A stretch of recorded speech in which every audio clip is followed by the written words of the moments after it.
Good morning guys, meron nga tayong nabili nitong laman loob daw ito ng baboy.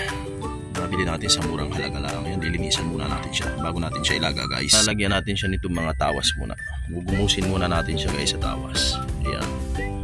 Para matatanggal yung mga impurities, yung mga dumi-dumi niya guys. Ayan. Ayan.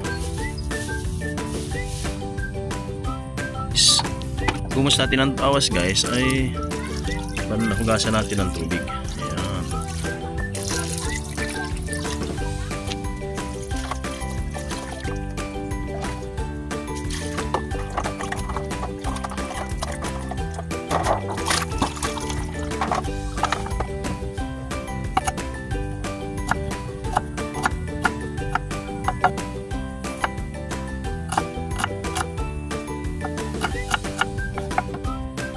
Yung nalinis natin, so lalagayin ito muna siya dito sa palayok para lumambot naman siya guys.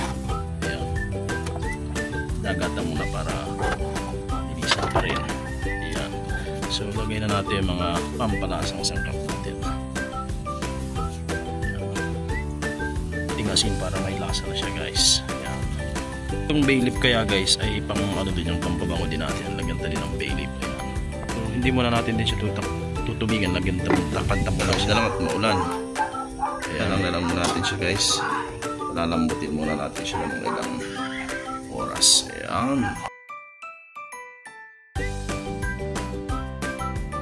Bali pagkatapos nga natin guys na mailaga sa mga pampalasang sangkap ang laman loob ng baboy ay hahanguin na natin ito guys at palalamigin natin. Bali hugasan lang din natin ito guys ng malamig na tubig para pag hiwa natin mamaya ay hindi tayo mapalso. Ayan.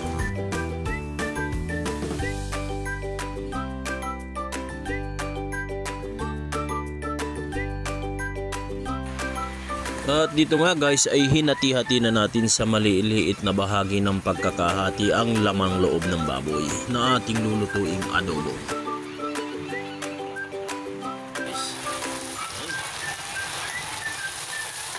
Dito nga guys ay ginisa na natin ang mga pampalasang ricado, ang sibuyas, bawang, luya at ang bay leaf at saka natin inilagay guys ang mga ginayat na lamang loob ng baboy.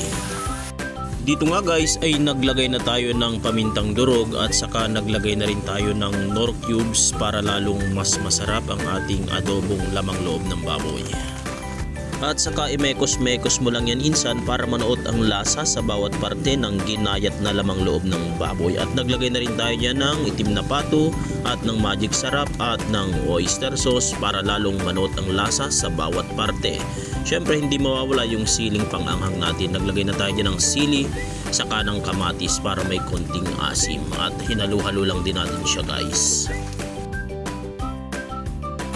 At makalipas nga ang ilang minuto ng ating paghalo-halo ay tiyak na mapapaatake na naman tayo giliw ng marami to, kaya ilabas na ang bahaw pati ng kapitbahay at muli samahan nyo kaming umatake nitong nilutong adobong lamang loob ng baboy. Muli po ay maraming salamat po sa inyong panonood.